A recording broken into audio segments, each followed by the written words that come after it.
Olá, sejam bem-vindos ao novo episódio do Check-in Confirmado, porque toda boa história começa com o embarque.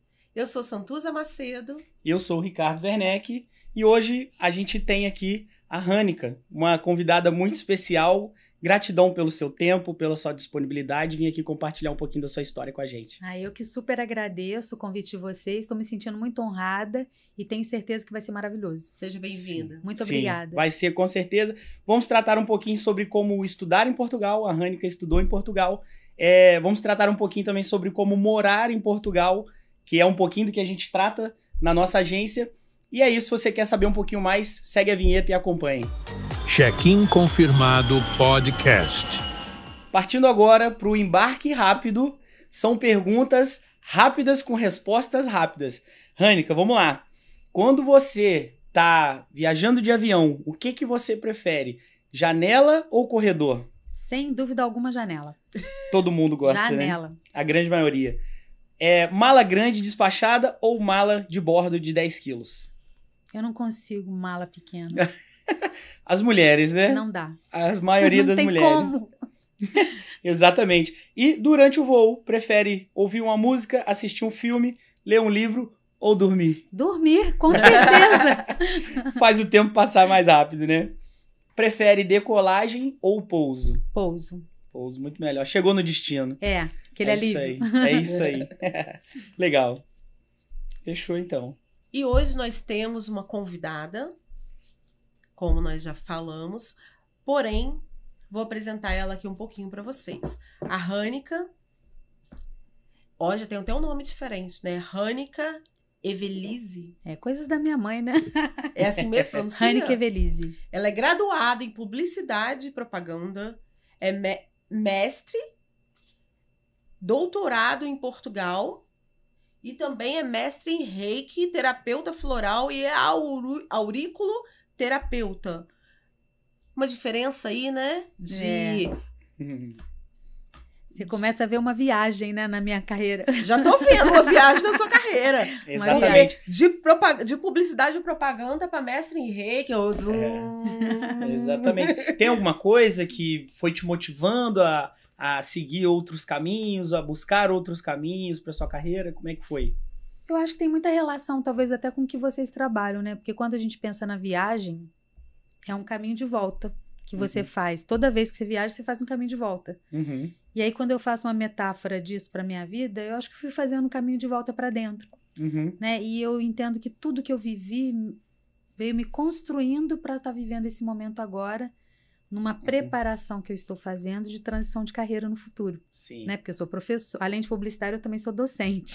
Sou professora já há bastante tempo, trabalho na área de gestão também, na área acadêmica. E aí eu comecei a sentir esse chamado, né? Essa conexão interna. Voltando mesmo para o contexto do auto-amor, do autocuidado, e a gente vai descobrindo as ferramentas, né? E aí você vai conectando tudo isso. E você percebe que realmente quando você volta para dentro, aí tudo do lado de fora ganha cor, né? Sim, ganha brilho. Sim. Esse é o grande segredo, né? E eu tive, assim, várias, literalmente, viagens que eu fiz exatamente nessa intenção, de redescobrir o caminho. Exato. Né? E assim, a gente ao longo do caminho, né? Às vezes a gente começa a estudar uma coisa já pensando no fim, né? Qual vai ser o fim? Vou ter um emprego tal, vou ter um cargo tal, com um salário X, né? Mas ao longo do caminho, né, no meio do processo, você vai descobrindo outras coisas, vai se conectando com outras pessoas, né? Igual eu e a Santuza, a gente tem um pouco disso na nossa carreira também. Você não sabe, mas eu sou engenheiro, mecânico de formação, sou formado lá na FOA, onde você dá aula. Que legal. E assim, o processo vai... o caminho, o meio, vai guiando a gente para outros destinos, né? E aí eu caí no turismo, exatamente como você. Eu sou nutricionista também e caí no turismo. E a gente começa sentindo um chamado, né, interno dentro do processo. Mas conta um pouquinho sobre você, Hanneka. Onde você nasceu e tal? Eu nasci em Vitória, no Espírito Santo. Capixaba! Capixaba da Gema, como dizem, porém eu morei muito pouco lá. A família da minha mãe é toda do sul de Minas, Varginha, cidade do ET. Eu adoro falar isso, né? E fui para Varginha muito nova, minha mãe sempre gostou muito de mudar, viajar, então morei em Juiz de Fora, morei em Belo Horizonte, depois eu voltava para Varginha. E aí, quando eu tinha uns 10 anos, ela se casou com meu padrasto, nós viemos para Barra Mansa. Legal. E aí, depois vim para Volta Redonda, então eu estabeleci toda a minha vida aqui em Volta Redonda, né? Sou muito grata a essa cidade por tudo aquilo que eu venho vivendo aqui ao longo desses anos. Mas assim, Legal. eu brinco que eu sou uma capixaba com um jeito talvez meio carioca, mas um coração mineiro, né? Quem não gosta de Minas Gerais, né? Nossa senhora, sou apaixonado. Sou apaixonado por Minas Gerais. Amo Minas Gerais. Belo Horizonte, então, cara, nossa, eu visitei Belo Horizonte uma vez na vida. Cara, e que... Acho que das capitais que eu já visitei, Belo Horizonte, acho que tem meu coração. Lago da que o pessoal, assim, acolhe a gente. O mineiro vem conversar comigo, nunca me viu. Parece assim que é meu amigo, né? Tipo, parece que a gente já se conhece há algum bom tempo, né? E assim, falando sobre Vitória, não sei se o pessoal vai lembrar, o segundo episódio, André Bahia, que a gente entrevistou, que também é de Vitória. Que legal. Aqui em Volta Redonda tem muita gente que é nascido, criado em Vitória capixaba, e vem pra cá, né? Mas ele é de São Mateus. São Mateus é não é de Vitória? Não, é de São Mateus. Tá, perdão. Mas é Espírito Santo. É capixaba. Capixaba. Os meus pais também são capixabas. Exatamente. Coincidência, né? Então, assim, vamos seguir um pouquinho, Rânica. Agora que a gente já se apresentou, já contou um pouquinho, né? Como é que você veio parar em Volta Redonda? Como é que você... Sobre as suas formações. Vamos lá, fala pra gente quanto tempo você passou em Portugal, o que te fez chegar até lá, como é que foi trâmites, se você lembra, se você consegue explicar pra gente assim, como é que foram os trâmites de documentação e tal, para poder estudar em Portugal. Sim, então, tudo nasceu depois que eu terminei o mestrado, a minha orientadora, a professora Cristina Novikov, maravilhosa. Nome ela bonito, tem, hein? ela é fantástica, né? Ela tem um grupo de pesquisa no qual eu fazia parte, então todos os mestrandos dela, ela fez toda uma movimentação para que a gente fosse para o doutorado. E aí ela nos ajudou muito nessa parte de matrícula, de inserção no programa, né? Porque você tem que fazer um projeto, tem vários caminhos, inclusive existem até outros caminhos em grupo, mas não, nós fizemos de modo individual ali, né? E aí eu consegui passar nas seleções iniciais e aí fui matriculada, tudo à distância, né? A princípio. E fui para Portugal, foi em janeiro, né? Num determinado ano, foi em janeiro. Aquele frio, né? Chegar naquela cidade diferente. Inverno rigorosíssimo na Europa. Muito. Pegou neve ou não? Pouquinho de neve, mas muito, muito frio, assim, né? E a gente estava num momento no Brasil muito quente. Então, foi um choque bem importante. E fui para uma cidade muito acolhedora, né? Porque eu estudava na UTAD, que é interior, fica em Vila Real. Vila Real é uma cidade deliciosa, encantadora, aconchegante. A universidade é maravilhosa. Né? Eu tive a sorte de ter um orientador também fantástico, que foi muito acolhido, muito acolhedor. Inclusive, ele esteve no Brasil umas 2 ou 3 vezes, participando de eventos junto no Ele é português mesmo? Na verdade, ele é moçambicano. Nossa, caramba! Ele é de Moçambique, né? Nasceu em Moçambique, mas depois foi para Portugal. Sim. Portugal, cara, assim, a gente vê pessoas, não digo do mundo inteiro, tem pessoas do mundo inteiro, mas assim, muitos nacionais de países que falam a língua portuguesa. Isso mesmo. Né? Tem muitos angolanos, muitos cabo-verdianos, moçambicanos e brasileiros, assim, acho que é o pessoal estrangeiro que domina, acho que a imigração de Portugal, isso tudo, são esses. Eu acho que um pouquinho também por conta da facilidade com o idioma, apesar de você estar indo para a Europa, um país diferente, né? Um país de primeiro mundo, a gente é um país em desenvolvimento e tal, mas muitas das pessoas que vão trabalhar, estudar fora, eu acho que focam um pouco em Portugal, até pela facilidade da língua, né? Sim. Mas você falou dessa miscigenação toda, a cidade do Porto é assim, né? Você encontra pessoas do mundo inteiro. Exato. E isso é muito legal, né? Você vai se conectando com outras pessoas, cada um com o seu costume, com a sua cultura, né? E isso pra gente, assim, no sentido da viagem, né? Agrega tanto valor. Você passa a conhecer tantas pessoas, as culturas, a gastronomia, né? Que é maravilhosa também. Então, isso tudo faz toda a diferença. A gente vem trazendo pra nossa história um pouco disso, né? Então, Rânica, assim, começamos a falar sobre como é que você foi parar em Portugal para estudar e tal. Uma dúvida minha, tá? Você precisou fazer algum visto de estudante? Ou você foi com visto de turista mesmo? Não, de estudante. Como é que foi? Foi visto de estudante, né? Tanto é que até no momento que nós chegamos no país, eles também visualizaram isso. Isso fez toda a diferença até na agilidade dos processos. Ah, né? entendi. Foi bem Porque interessante. assim, né, a gente parte do princípio que o turista, turista brasileiro, né, principalmente, ele não tem nenhuma exigência de visto, né, para Portugal, mas ele tem uma autorização para ficar no território não só português, mas da União Europeia por 90 dias, né? E um estudo, um doutorado e tal, em tese você precisa de mais tempo do que isso, né? E aí esse processo do visto, foi você que fez? Alguém fez para você? Alguma agência, algum despachante, algum advogado? Como é que foi isso? Né, como nós, assim, o grupo, né, que eu participava de pesquisa, a gente tinha, assim, pessoas com várias habilidades, então a gente meio que montou um time e nós fomos nos ajudando no processo e a gente cuidou de tudo. Foi um movimento muito autônomo. Então... E a questão do visto de estudante, ele fez toda a diferença por vários aspectos, né, porque nós fizemos conexão na Espanha. E lá, realmente, quando a gente chegou, houve todo um rigor maior na hora de olhar a documentação. Tanto é que pediram, né, matrícula, até pagamento de matrícula pediram para ver na época. Foi bem rigoroso.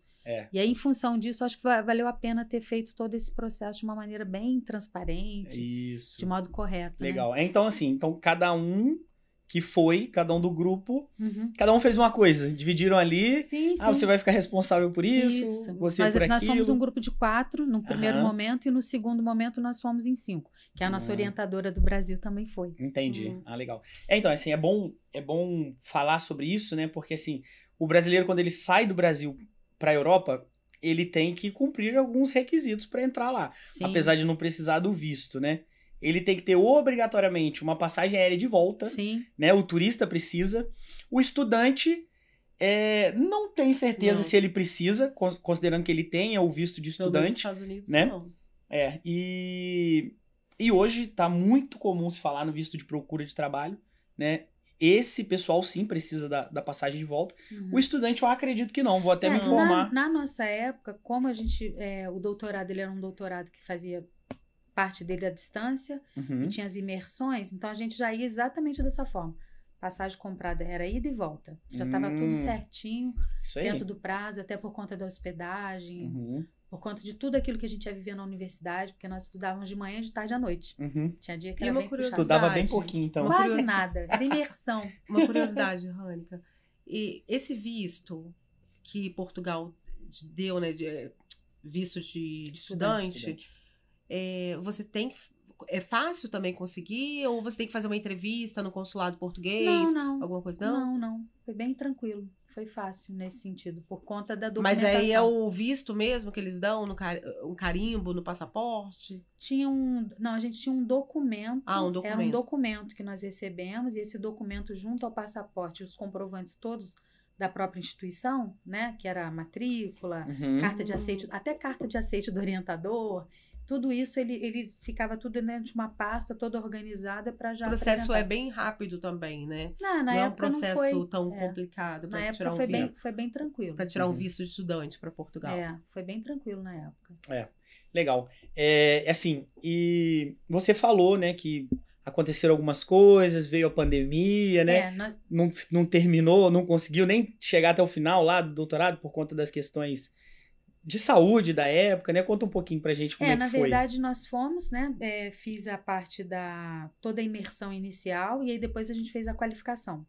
Então, passei pela qualificação, eu já estava em desenvolvimento da tese, mas aí veio a pandemia. E lá não é uma universidade, embora você até consegue bolsa, mas nós custeávamos ela daqui em euro. Nossa. Né? E aí... Multiplicando tudo por 6, né? E aí, assim, na época tudo bem, eu me preparei para tal processo, mas veio a pandemia, junto com as questões que eu acho que todo mundo passou na pandemia, né? Do aspecto emocional, exaustão, né? E outros aspectos também financeiros que surgiram, eu tive que suspender esse projeto temporariamente, né? Porque eu também assumi uma outra função onde eu trabalho, e eu achei melhor assim, agora eu vou ter que respirar um pouco, dar um tempo. E depois retornar, né? Mas assim, as coisas mudam, talvez pode ser que eu volte para lá. Agora eu já estou entrando também um pouco na área da saúde, pode ser que eu vá pensar em outra viagem, né? Sim. Nesse sentido, não sei, vamos ver. Mas foi uma experiência maravilhosa. É legal. Legal. É legal. E quanto... Pode falar, Santuza. E qual a diferença que você sentiu porque você fez mestrado no Brasil. Sim. Da universidade em si, do acolhimento, de tudo. O que te chamou mais atenção em comparando as universidades que você conhece, ou estudou, trabalhou, e no Brasil para Portugal? Olha, de tudo que eu vivenciei aqui na área da educação, assim, eu tive uma experiência ótima no meu mestrado, tive uma orientadora fantástica, fiz aqui o meu mestrado, né, no IFOR.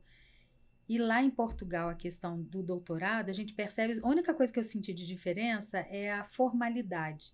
Eles têm uma formalidade, assim, gigantesca, né? No sentido de que na hora de apresentar, de se apresentar, as aulas são aulas muito formais, mas a orientação ali com contato direto com o seu orientador é maravilhoso. Eu me lembro que eu fiquei, assim, muito encantada com o professor Joaquim Escola, o nome do meu professor, que eu cheguei na primeira orientação, ele já veio com vários livros para me dar de presente. Eu tive que pagar excesso de bagagem por conta dos livros, né? Isso é bom. Então, assim, foi um gesto muito gentil da parte dele, né? Os eventos que nós participamos. Então, assim, quando a gente olha num contexto geral, eu não vejo, assim, com a experiência que eu tinha, da referência que eu tinha, eu não vi tanta diferença no sentido organizacional. Mas a formalidade deles realmente é surreal. Nesse aspecto, né, de lidar com alguns processos, né? Assim, é engraçado falar sobre isso, né? Porque eu acho que o brasileiro tem muito disso, né? O brasileiro é muito informal, né? Com tudo, né? Às vezes você vai num encontro de empresários ou na faculdade, as pessoas lidam uma com a outra muito, muito informalmente, né? Formais, mas não tanto quanto outras culturas por aí, né? Mesmo. E eu acho que teve uma questão também, como Vila Real é uma cidade muito antiga, né? E aí a gente percebe, assim, até a forma das pessoas se vestirem lá, parece que a gente tá numa outra linha de tempo. Um tempo mais antigo. Né? Sério? A gente percebe isso, assim, sabe? Essa diferença. Mas eles se vestem o quê? Mais sérios, talvez, mais sóbrios, né? Você não percebe muita jovialidade, assim, né? Em alguns aspectos, né? Legal. Eu percebi um pouco disso. como se fosse anos 80 no Brasil, Não, assim? 70. Ih, Caramba! Eu achei que 80 você já tava jogando muito pra trás. Em alguns aspectos eu percebi um pouco disso, né? Caramba. Mas assim, é lógico que, né? A cidade lá tem um shopping maravilhoso também. Uma coisa interessante foi uma memória interessante que veio agora. No dia do meu aniversário, né? Que foi no segundo semestre, eu passei lá. E eu queria viver uma experiência sozinha, que eu gosto de viajar sozinha, eu gosto de fazer coisas sozinha. Sou bem autônoma nesse sentido. Legal. E aí eu quis assistir um filme. Foi até aquele lançamento do Divertidamente. E eu fui pro cinema sozinha. Foi a minha primeira vez no cinema lá. E aí eu comecei a perceber, deu metade do intervalo, né, do filme, eles desligam a tela, você tem 10, 15 minutos para você ir ao toalete, para você fazer um lanche. E todo mundo deixa tudo. Fica tudo em cima das poltronas. Casacos, o que você tiver, notebook, todo mundo deixa Fica tudo lá. Aí o pessoal, e eu lá, assim, olhando aquilo tudo brasileira, assim, né? Meu Deus, se eu faz isso no Rio de Janeiro. E eu mochilão Jesus lá, carregando amado. a mochila, olhando, falei, meu Deus, como que vai ser isso, né? E super natural. Eu cheguei a esquecer uma pasta de documentos num lugar, voltei e estava no mesmo lugar. Olha que legal. Isso aí, pra você ver, né? Você, assim, em poucos segundos aqui, em poucos minutos que a gente tá conversando, a gente já começa a ver algumas diferenças culturais, comportamentais, né? Igual você falou da vestimenta do pessoal e tal. A Europa em si já é um país, já é um continente mais antigo, né? Tanto é que é chamado do velho continente, né? Então, assim, a arquitetura já é mais antiga do que a gente vê por aqui, né? As pessoas... a gente, infelizmente, no período que você estava lá, pandemia e tal, quando o Covid atingiu a Itália, né? Foi antes da pandemia. Antes da pandemia. Aí logo depois já veio a pandemia. Isso. Foi em 2019, foi em julho de 2019. Entendi. Então um pouquinho antes, foi pré-pandemia ali, né? Mesmo. E aí, assim, a pandemia a gente viu muitas pessoas falecendo lá, porque muitos anciãos, né, na Europa, muitos idosos, né? Então, assim, já se tratando de um continente mais antigo, e aí você estava numa cidade de interior, que até aqui no Brasil também, as cidades de interior são bem diferentes das capitais, né? Então, assim, a gente vai já identificando alguns costumes diferentes, né? Essa pausa no cinema. Gente, né? Foi incrível aquilo. Outra coisa que foi incrível na universidade, uma experiência interessante, que a gente como tinha esse movimento de retornar, nós tínhamos uma espécie de um espaço dentro de um depósito para guardar o que a gente quisesse. Ó. Uma grande amiga que foi comigo, ela, tipo assim, no alojamento ela tinha tapete, almofada, comprou tudo. Foi muito interessante aquilo, bem interessante. E teve um episódio da mala, né? Ah, conta pra gente, você contou aqui pois meio que aqui nos bastidores aqui, o que aconteceu? Real, porque daqui pra lá foram o quê? Foram 12 horas de viagem, já não lembro mais. Até Madrid que você foi, né? Você foi até Madrid, fez conexão e depois foi pro Porto ou foi pra Lisboa? Porto. E depois do Porto pra Vila Real 1 hora. Enfim, chegamos Vila Real, alojamento dos estudantes lá dos doutorandos.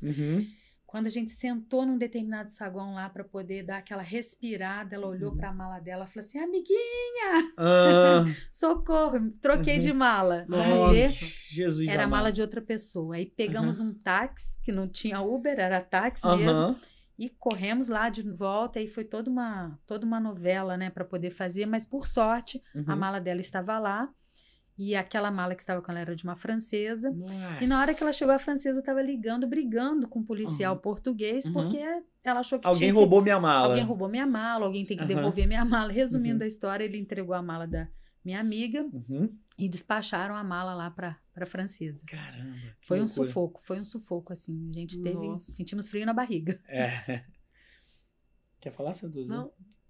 Então, assim, é engraçado, né, esse lance de mala.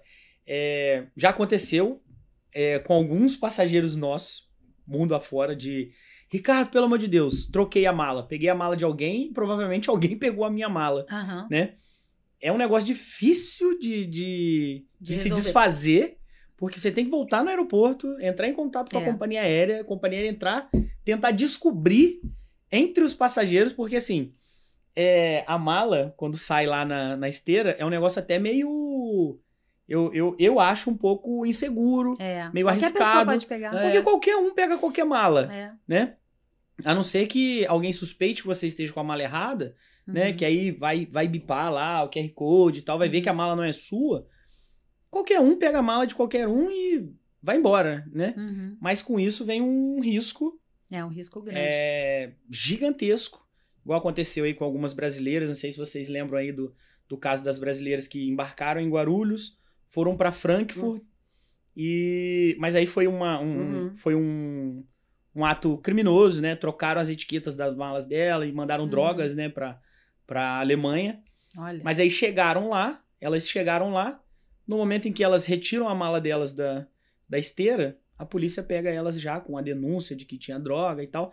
Enfim, esse lance de trocar a mala pode ser só uma dor de cabeça de você ficar sem suas coisas. Mas pode ser algo mais Mas vai que você dá um azar de pegar uma mala que tenha algo ilícito, né? E aí, meu amigo, até você conseguir provar, né? Que... E depois disso também falou muito na TV. Que sempre quando a gente for viajar para despachar mala, para você fazer uma foto do quilo da mala, porque é muito difícil também bater ali a grama, tudo certinho. Então faz um vídeo filmando ali a mala saindo, que você tá entregando aquela mala. Uma coisa muito importante, são dicas assim, extrema importância, né? E manda já pra alguém. Agora eu parei, tá? Mas no final, quando passou isso tudo, eu fiquei um tempão ainda tirando foto, aí eu mandava pra alguém de confiança, minha mãe, porque tipo, acontece alguma coisa, você tem a prova. Tem prova, aqui, ó, você pode me salvar. Minha mala não tem nada de ilícito. E assim, eu me salvei uma vez, não nesse sentido, mas uma vez que eu tava voltando de Santiago pra cá, eu fui despachar minha mala lá, e aí eu filmei, né? É até uma dica que eu sempre dou lá pro pessoal da agência, né? Uma dica bem básica que a gente sempre dá, exatamente sobre isso que a Santuza falou.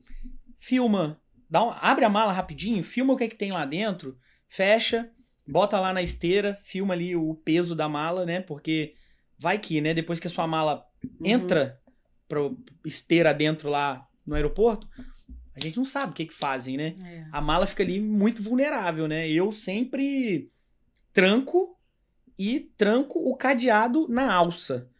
Porque assim, se você só trancar também, não adianta. Tem Porque caneta, o cara né, que abre lá com a caneta, pinça, com a caneta, ele abre a sua mala, vê tudo que tem dentro, faz tudo que quiser, depois fecha. Tem um caso Não, curioso sobre isso? Não, eu tô lembrando de uma outra situação. Quando eu tava chegando no Porto, a primeira vez que eu fui, eu comprei uma daquela capinha de mala. E eu, assim, quem me conhece sabe que eu sou afetiva, eu gosto de abraçar, eu sou aquela pessoa do coraçãozinho, né? Legal. E aí eu me compro uma roupa de mala, daquela capa de mala, toda, ela é vermelha, cheia de coração, um coração gigante.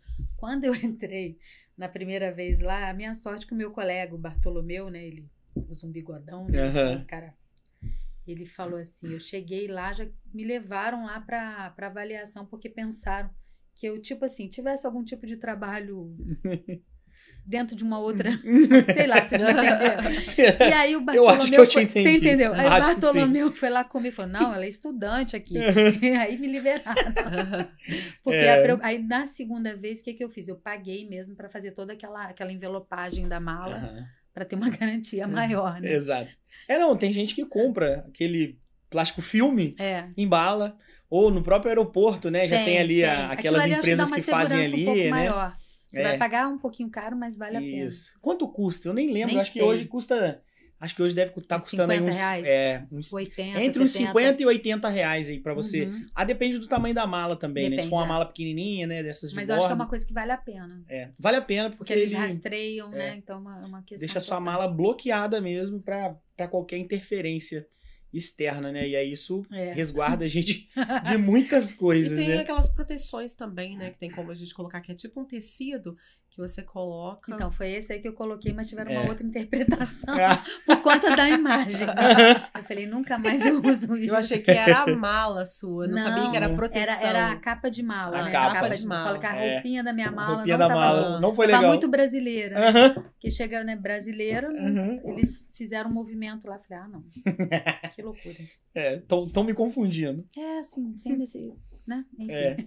Legal, assim, e vamos falar um pouco agora sobre costumes, né? Tipo, culinária, cultura. Assim, o que você gostou de lá, assim, nesse período que você teve lá? Quanto tempo, mais ou menos, entre as duas vezes que você teve lá, mais ou menos? Cerca de 30 dias cada vez, né? Mas, assim, a alimentação é fabulosa, né? Desde a parte de lanche mais natural, eles tinham umas... eles chamavam de bengalas, né? Recheadas lá com... Na época até não era... Hoje eu não como carne, mas na época eu comi. Então, com atum, frango e tal, é uma delícia. Agora, o pão de lá é fabuloso. Eu adoro pão. Adoro.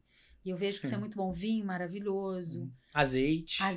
Nossa, é outra... Aí é o azeite de verdade. Aí né? E o gostoso que você tem, assim, a qualidade na alimentação, desde uma cantina até um restaurante, um grande restaurante. Agora... Entre aspas, assim, foi meio que uma decepção quando nós fomos almoçar num restaurante de comida brasileira. Nada a ver com a comida daqui. Muito... Eu acho que, não sei, tinha lá feijoada, né? Mas não era igual. Porque isso acontece nos Estados Unidos também. Os ingredientes... Os restaurantes brasileiros não são iguais daqui. Não tem como. Eu acho que é a questão mesmo dos ingredientes, daquilo que você utiliza, os temperos. Porque a linguiça, essas coisas, igual você falou de feijoada, não tem como levar linguiça daqui pra lá, essas coisas embutidas. Cara, assim... Então, eles acabam fazendo uma linguiça lá, usando uma linguiça... Aí não fica com o mesmo sabor. Aí até ainda brinquei e falei, tá poxa, gente, vamos comer comida brasileira aqui em Portugal? Não vou mais não. Vou mais não. Eu fui para os Estados Unidos agora um pouco tempo atrás. A gente que gosta muito de comida brasileira, né? Quando a gente vai para outro lugar, a gente sente falta, né? Acabou que eu não tive a oportunidade de comer uma comida brasileira lá. Mas, enfim, dizem que é bom, né? Tem alguns lá que são bons e tal. Não é igual, mas... mas você tá falando aí, né? Tipo, vamos comer uma feijoada e tal. A feijoada não chega nem aos pés do que a gente come por aqui, né? E aí, assim, isso me remete aos clientes que moram lá, né? A gente faz muito imigração. E aí, o pessoal, quando tá indo daqui pra lá, geralmente, ele já tem parente, já tem amigos e tal. E aí, assim, chove de pergunta. Ricardo, posso levar farinha? Posso levar linguiça? Posso levar bacon? Posso levar paio? Aí eu fico assim, gente, mas pra que você quer levar isso, gente? Porque o povo lá tá seco, né? Eu fico assim, Jesus amado, vocês estão indo pra morar Por mais que você leve muita coisa, vai durar uma semana. Vai durar 2 semanas. Mas deve dar Faz um alívio, sentido, né? E aí eu entendi isso. Que assim, o pessoal que mora lá sente muita falta da comida daqui, né? Mas você sabe que agora, por exemplo, como eu não como nenhum tipo de carne mais, eu penso assim, eu vivencio as experiências, né, de acordo com o que é possível, e tá tudo bem. Não tem problema, assim, de chegar igual... Vou ter uma próxima viagem com a maravilhosa, né? E aí ainda falei assim, olha, tendo um ovinho tá ótimo. Eu não tenho essa questão. E aí a gente vai aproveitando outras coisas, né? Sim, Bem claro. legal. A alimentação é muito muito farta, né? Com carne é maravilhoso, sem carne, com outras coisas é incrível também, né? Variedade, como é que fala? Coisas diferentes não falta, né? Ô, Hanneke, falando agora um pouquinho, né? Podemos, acho que, já trazer para o Brasil, né? A gente viu que você já viajou bastante aqui dentro do Brasil e tal, apresentando trabalhos, né? Esse meu roteiro de viagens no Brasil estava muito voltado à questão acadêmica, né? Eu fui professora pesquisadora no IFRJ, na época que a educação à distância estava começando. Sim. Então, eu tive, assim, inúmeras oportunidades. Então, eu fui para Manaus, fui para Florianópolis, fui para Salvador, fui para Belo Horizonte, que eu já conhecia, mas voltei para lá. Então, tiveram várias experiências. E tem uma experiência que, acho que lá em Manaus, conhecer os professores que dão aula para as crianças que estão nas aldeias foi uma das experiências mais incríveis da minha vida. Nossa, legal. Porque quando eu comecei a conversar com elas, né, indígenas, né, dando aula para indígenas, e outras não indígenas dando aula também.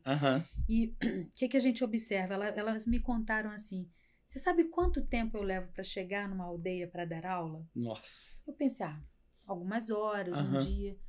Às vezes tem semanas. Que adentro isso? mesmo, nas mais profundas, né? Então, às vezes passa uma semana viajando. Primeiro ela viaja de avião, teco-teco, depois vai de barco, depois vai numa balsa, depois caminha. E realmente a gente não tem noção, né? Não tem noção. Então, isso foi muito profundo, né? Porque eu falei, nossa, às vezes a gente reclama porque nós pegamos um trânsito, né? Atrasamos um pouquinho ali e a gente não tem noção, né? Da dimensão desse movimento. E aí é legal que é a questão da cultura, né? Conhecer as danças folclóricas, a alimentação, aquela bananinha que eles fazem lá, maravilhosa. Bom. Vários tipos de comidas, né? Também alimentos, assim, regionais. Foi bem interessante. E no sul, principalmente, a questão de Curitiba Gostou de Curitiba? Não, todo lugar, assim, Brasil é maravilhoso, né? Assim, quando você pensa nesse sentido. E sempre quando a gente faz uma viagem dentro do aspecto acadêmico, a gente procura também, né, tentar fazer. A gente dá uma turistada, né, junto. Mas né? eu sou meio Caxias, né? Então o pessoal até brinca, mas você não vai? Vou, mas, né? Enfim, a gente vai aproveitando, né, dentro do contexto. Mas tem histórias engraçadas. E fica sabendo de outro lado também, né? Como você está tendo contato com professores. Então, você já, igual aí, quem vai para Manaus e tudo, não fica sabendo essas histórias. Não. E isso é legal também, porque você fica sabendo um outro lado. E para mim foi bem marcante isso, né? Você vê que quanto que é difícil, né? E a pessoa tá ali fazendo com amorosidade, né? Então isso é encantador. É muito legal, assim. E, então, assim, você viajou bastante dentro do Brasil, né? De norte a sul. Aproveitei, ainda tem né? coisa para conhecer. Mas... Sempre tem, né? Cara, o Brasil Brasil tem uma extensão continental, né? Então, assim... eu amo. Eu amo. Lá na Europa, você entra num trem 2 horas, 1h30, você tá em outro país, né? Aqui, às vezes, você voa 2 horas dentro do mesmo estado. Sem sair de dentro do mesmo estado, né? A Bahia, verdade. Que é muito grande, né? Enorme. E assim, você tem alguma situação engraçada, alguma coisa que te deixou preocupada, alguma coisa que te deu medo com relação a aeroportos, aviões, nessas viagens todas pelo Brasil? Ou não? De aeroporto, assim, até que não. Acho que hoje, talvez, não sei, a gente sente que tem uma insegurança um pouco maior, né?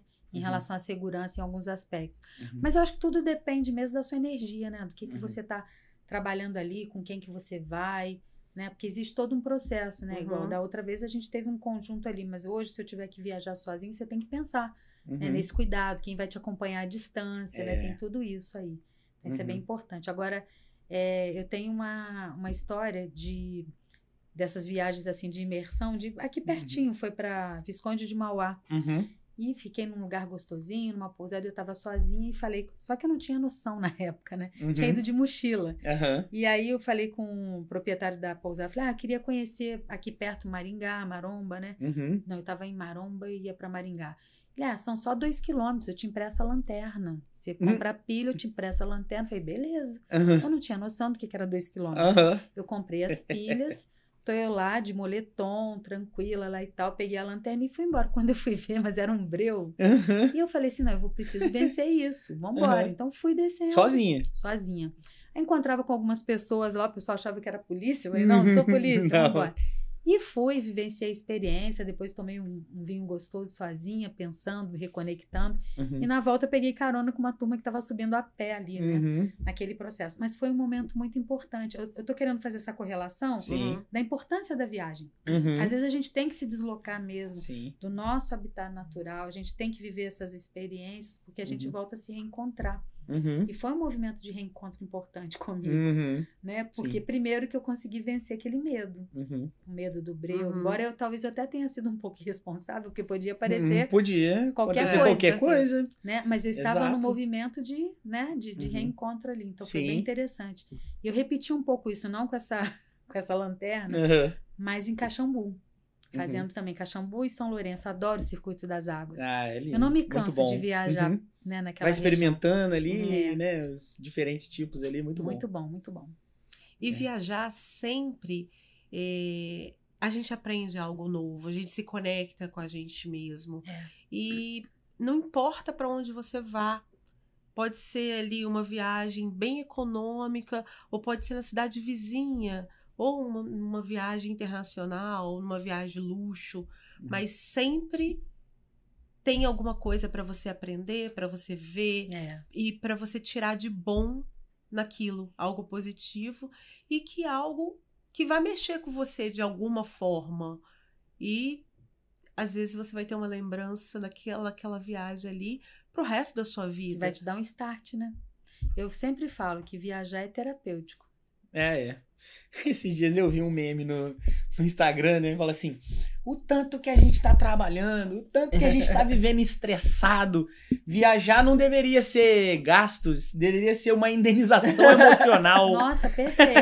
Eu apoio. Apoia essa tese? Eu apoio. Eu ri demais, compartilhei lá, com certeza. Porque, faz todo sentido. Não é? É uma indenização emocional, né? Verdade. O nosso dia a dia, né? A gente vive muito estressado, muito trabalho, muita coisa, né? E sobre o reiki, essas terapias que você tá amando agora, né? Está mudando a rota da sua vida. Eu sei que já mudou muita coisa aí dentro, mas como você viaja agora? Tem alguma diferença de viajar agora, com esse seu olhar, e de viajar antes dessas terapias? Totalmente. Eu posso até dizer que, assim, eu falo que existe a minha vida antes e depois de eu conhecer minha mestra do Reiki, né? E eu fiz o curso todo à distância. E o nível 1, eu escolhi ir para um lugar, viajar sozinha, em meia natureza, pousada, tudo bonitinho ali, para eu fazer minha iniciação lá. Então, eu fiz a minha iniciação do Reiki, que é a distância, né? Lá nesse lugar, que para mim foi um lugar, assim, sagrado e foi ótimo. E aí a gente começa a ter uma outra percepção, porque com o Reiki, né? Ainda mais quem se torna mestre em Reiki, são 4 níveis, né? Tem o nível 1, 2, 3 e o 4.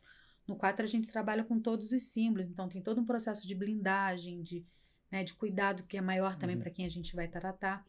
E a gente trabalha muito nesse movimento da meditação, da contemplação, né? E de viver os princípios do Reiki, porque o primeiro princípio do Reiki é só por hoje eu não sinto raiva. Ah, é? Isso é bom. Né? E aí a gente tem que trabalhar o quê? A questão do desacelerar da nossa mente. Porque a mente acelerada, ela tá adoecendo todo mundo. Exatamente. E a questão, como é que a gente desacelera? Contemplando a natureza. A gratidão, né? A gratidão, o amor. Vocês já viram falar no ato do passarinhar? Não, eu não. Eu tô sempre nesse movimento passarinhar, que é o quê? Observar os pássaros. Para um minutinho e olha. Fica observando como é que ele voa, como é que faz, as flores. É tipo aquário também, né? Lugares que tem aquário que você fica olhando um pouquinho, já dá uma calma. A gente precisa o quê? Aquietar, zerar. Legal. Ponto zero da mente ali. Porque com isso você passa a ter uma saúde mental melhor. Sim. Né? Então, assim, como a sua pergunta, né? O que muda? Muda tudo. O olhar, o sentir. Muda a forma de viajar. Muda a forma de viajar. Eu tô até imaginando, tô escutando você falar, eu tô imaginando, né? Às vezes, viajar antes, você viaja mais estressado. Muito estressado. Ou mais com medo de tudo que pode estar acontecendo à sua volta. E depois disso, né? Você já mais reconectado consigo mesmo, né? E tal, você viaja mais tranquilo, contemplando mais do que se preocupando, né? Tem disso? Tem sim. E tem outra coisa, né? Que eu falo assim, que eu sou... Aí não é nem falando de viagem, do cotidiano, né? Tanta coisa muda quando muda a nossa energia. Eu, por exemplo, não tenho problema nenhum em encontrar vaga. Nunca. Sério? O dia que eu tive um problema para encontrar vaga, tinha um porquê de eu não encontrar vaga naquele lugar. Que eu entendi por que eu tive que mudar minha rota. Tem um porquê. Sempre tem um porquê, Sempre né? tem um porquê. Mas o que acontece? A sua mente acelerada não te deixa pensar assim. Você vai para reclamação. Às vezes você que reclama. Coisa, que droga, não tinha aqui. Agradeça. Agradeça. Tudo tem um motivo, né? Eu sou desse pensamento, assim. Tudo acontece por um motivo. Verdade. Igual assim, agora a gente tá vivendo um período de greve lá nos aeroportos de Portugal. E aí, muitos clientes ficam assim, Ricardo, pelo amor de Deus, meu voo vai cancelar, meu voo vai alterar. E aí eu fico assim, gente, calma. Né? Os voos estão acontecendo, o que pode acontecer se eu vou atrasar um pouco, ou ele cancela e vai pra noite, vai pro dia seguinte. Você vai viajar, né? E aí, o que eu faço pra despreocupar eles, eu sempre gosto de tocar nisso. Falo assim, olha, imagina, se o seu voo foi cancelado, tem um porquê. Vai que esse avião cai. Vai que tem um terrorista dentro do avião, né? Tudo tem um porquê. Se tá acontecendo assim, é porque Deus quis que acontecesse assim e tal. Tudo tem um porquê, né? Vai muito de encontro de... Aí você mexe com o emocional deles, né? E realmente é verdade. Faz Quando sentido. você começa... Porque o que acontece na vida da maioria das pessoas? Elas querem ter controle de tudo. E acha que pode controlar. Nesse caso, o avião. Como você vai controlar o horário de um voo? Não tem como você controlar. Então, se deixa acontecer... E as coisas vão sendo mais leves mesmo. Mas você sabe que uma coisa interessante nessa questão do reiki, o reiki ele pode ser aplicado em pessoas, animais, plantas e ambientes, e a gente pode mandar para o planeta. Eu não posso aplicar reiki numa pessoa se ela não me solicitar, e nem no ambiente, assim, também se não houver solicitação. Mas, por exemplo, se eu vou fazer uma viagem, eu sei exatamente onde eu vou ficar, e eu sei que naquele horário, naquele tempo ele está reservado, eu estou pagando para estar naquele lugar, eu posso mandar reiki para aquele lugar. Então, energeticamente, eu já chego, ele já vai estar preparado para mim. Entendi. Então, explica um pouquinho pra gente, né? Porque assim, eu falando por mim, eu sou leigo com isso, eu não sei o que é. Explica um pouquinho pra gente o que é. Tá, ele é uma terapia integrativa, que no Brasil ele é reconhecido pelo SUS, né? Ele vem do Japão. O mestre reiki que cuidou dessa parte foi o Mikao Usui, que ele era um sábio, né, um desbravador, assim, no sentido de conhecer, experimentar as coisas, e ele estava numa inquietude muito grande, porque ele pensava assim, deve existir alguma forma de cura, né, para as doenças. E aí ele foi para um monte, né, lá no Japão, onde ele se recolheu durante 21 dias em meditação total, meditação e jejum. E no último dia, que ele levou umas pedrinhas e ia jogando, no último dia ele recebeu, através de tela mental, os símbolos do reiki. Cada símbolo ele tem um sentido, um significado e uma função. Né? Então ele recebeu esses símbolos e quando ele desceu o monte, você imagina um homem 21 dias sem comer, sem beber. Desceu excelente. Olha que loucura. Vitalidade total. Em tese era pra estar desidratado, desnutrido, e aí no primeiro né? lugar que ele foi, que foi numa hospedaria, né, lá, ele foi pra comer e tal. A primeira pessoa que ele curou com reiki, ela estava com dor de dente. Então ele aplicou a técnica aqui e ele começou a curar, né, as pessoas. Só que aí depois de um certo tempo, estou só sintetizando a história, quando ele volta para esse povoado, ele começa a ver que aquelas pessoas que ele curou aleatoriamente, elas continuaram moribundas. E aí, o que significa? O reiki tem que haver uma troca. Que você tem que honrar a energia que você está recebendo. Sim. Né? Então, hoje, assim, existem várias formas de você trabalhar, que seria o presencial, ou a distância, que tem a mesma função, o mesmo sentido. Sim. Que a gente acessa o seu campo energético e vai equilibrar os chakras. Sabe o que é chakras? Não. São centros de forças que nós temos aqui, né? Vórtices energéticos, que quando eles não estão funcionando bem, fica tudo bloqueado na sua aspecto de saúde, até na materialidade também. Né? A gente percebe que quando você está alinhado, tudo flui. Né? Eu já recebi reiki, é muito bom. Né? Dá um relaxamento. Legal. Muito bom. Você... e o terapeuta, dependendo... Sai de uma meditação bem profunda mesmo. E o interessante é que seu inconsciente fala com o terapeuta, porque existe uma comunicação metafórica, que às vezes, por exemplo, quando eu tô com interagente, eu não sei nem o que significa aquilo, mas eu dou o feedback, a pessoa fala, Rani, cara, isso. Caraca, como é que você sabe? Como é que você descobriu isso? Como é que você descobriu isso? Nem te falei isso, né? E é uma terapia breve. E teve uma vez que eu tava recebendo reiki, e olha que incrível, ela falou isso, é realmente verdade. Eu me vi num campo verde e tinha ali um leão, sei lá se era um leão, algum felino. Um felino. E a situação ali, quando aconteceu ali e tal, mais ou menos isso, mas assim, aqueles meio flash, sabe? Aí depois eu falando também com o terapeuta, e ele falou, então, Santos, a gente... Eu tava... Tipo, ele tava no mesmo lugar do que eu. Caramba. Aí ele tinha porque a gente acessa o campo. E sem precisar de um avião pra isso. Eu falei, nossa. Rânica. Legal. Vamos agora pro nosso desembarque rápido.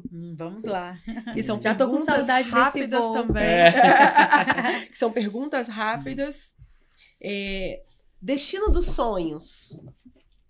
Eu acho que Tibete. Total, né? Já, aquela região total ali. Conexão com o que você tem feito hoje, Não queria.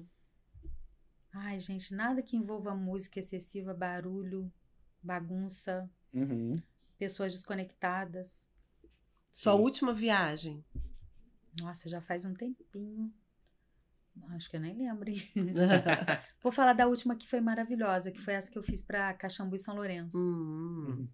A sua próxima viagem já tá no radar? Já está, será com você. Maravilhosa. Isso aí. E olha que interessante que vai ser uma viagem dos sonhos, porque embora seja aqui perto, é Vassouras, né? É minha excursão. Fazenda histórica, uma fazenda histórica que eu sempre quis conhecer e eu tô super feliz. Adoro tudo que tem história. Legal. Eu não canso de dar os parabéns. Desculpa, né? Era pra ser perguntas rápidas, mas não canso de dar os parabéns pra Santuza por essa iniciativa que ela teve de fazer excursão aqui na região. Excelente. Porque assim, quem escuta, quem assiste a gente de longe, não sabe, mas a gente tá aqui no Vale do Café. Então aqui tem muitas fazendas históricas. Tudo muito rico, né? Tipo, desde a época de Dom Pedro. Do século XIX. Século XIX e tal. E assim, às vezes a gente que tá aqui, a gente não desfruta, né, cara? Então, assim, uma iniciativa incrível e que um dia eu ainda vou numa excursão. Você já pode aproveitar e nessa. Né? Uma coisa também que eu observo... Aí, ó, já tá fazendo já um... Mudou, né? Mudou o foco, né? Mas vamos lá. Mas, puxando o gancho do Ricardo aqui, o que eu tô descobrindo nessas excursões, que vem gente de tudo quanto é lugar do Brasil, tem gente até de fora, e às vezes a gente que é de Volta Redonda, Barra Mansa, a gente não conhece. A iniciativa. E olha que eu tô há tempos esperando isso. Um belo dia ela me faz o convite do podcast, quando vê, eu falei, opa, eu quero. Vou lá. E a gente observa realmente que com excursão é diferente, porque igual conservatória, muita gente às vezes vai num domingo almoçar e fala assim, nossa, não achei graça nenhuma na cidade e tal. Mas quando você vai de excursão é totalmente diferente. Porque você tem o guia, você já visita a Fazenda do Café, você já visita isso, já visita aquilo. Já assiste um sarau. Então, já é tudo cronometrado e certinho. Então, você já faz tudo e é maravilhoso. E aí você já começa a dar valor pra história do local, né? É fantástico. Pra parte espiritual e tal, de tudo que aconteceu naquele local. Pra chegar até os dias de hoje, né? Verdade. E quando você só vai e olha, você fala, pá, casas, né? Casas e restaurantes. É verdade. E a melhor e a pior comida típica que você já comeu. Ainda mais lá pro Nordeste, lá. E a melhor e a pior comida típica que você já comeu. Nossa, é difícil falar pior, porque eu adoro comer. É bom experimentar, né? Adoro experimentar, mas realmente tem algumas, assim, quando você pensa nesses temperos mais exóticos, apimentados, assim, na Bahia, né? Realmente, quando me perguntam se você quer o frio ou o quente, eu prefiro o frio. Né? Mas eu amo, assim, essa parte, acho que os pães. Eu gosto de comer pão diferente, né? Como foi lá em Portugal. E pão não tem erro, né? Não, e a variedade, né, que você tem deles ali, eu acho maravilhoso. Eu gosto muito dessa experiência. E uma viagem ou lugar que marcou sua vida e por quê? Essa viagem de Manaus, né, eu acho que aquele depoimento da professora me mudou enquanto professora. Eu passei a ter um olhar muito mais respeitoso, né, por esses colegas que estão espalhados pelo Brasil todo aí levando educação. É legal. Assim, é legal a gente ver, né, o esforço das pessoas para lidar com outras, seja para ensinar, né, no campo docente, seja um médico para cuidar da saúde dessas pessoas, né? É bem legal quando a gente sai da nossa caixinha, Volta Redonda é tudo muito fácil. Você ir para a escola é fácil, para você ir para um hospital é fácil, para você fazer alguma coisa de entretenimento é fácil, né? Aí você se teletransporta para um outro lugar assim que você vê, né? E o que significa viajar para você?